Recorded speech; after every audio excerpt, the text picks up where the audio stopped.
రండి సార్, కూర్చోండి. మీ పని మీదే ఉన్నాను సార్. 2 రోజులలో తప్పక చేసి పెడతాను. మేడం, ఇవాళ సార్ తోటి సంతకం పెట్టిస్తాను, రేపు ఉదయమే వచ్చి తీసుకెళ్ళండి. అయ్యో, పొరపాటుగా రాశాము, ఒక్క 10 నిమిషాలు ఆగండి సార్, కరెక్ట్ చేసి ఇస్తాను. ఇగో, గవర్నమెంట్ ఆఫీసులల్లో గిట్లుంటే ఎంత మంచిగా ఉంటుందో కదా. లెక్కకైతే వాళ్ళు ఇట్లనే పని చేయాలి, పబ్లిక్ కోసమే కష్టపడాలి. కానీ టాలెంట్ మొత్తం గిట్లా చూపిస్తున్నారు. కొత్తేడాదిలో కొందరు సర్కార్ ఆఫీసర్లు ఫుల్ జోష్లున్నారబ్బా.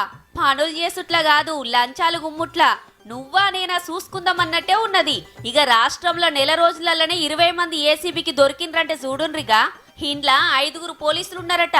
జనవరికెళ్లే చాలు చేసిండ్రు కమాయించుడు, ఆఫీసులకు వచ్చిన వాళ్ళని సతాయించుడు, ఫైళ్ల మీద సంతకాలు పెట్టమంటే తిప్పుడు, బిల్లులు ఇయ్యమంటే కమిషన్లు అడుగుడు, లంచం ఇయ్యకుంటే కేసులు పెడతామని ధమ్కీలిచ్చుడు. ఒక్కొక్కరిది ఒక్కో కథ. పాపం ఎన్ని ఖర్చులుంటాయి. జీతాల మీదనే పని చేయాలంటే కష్టం కదా.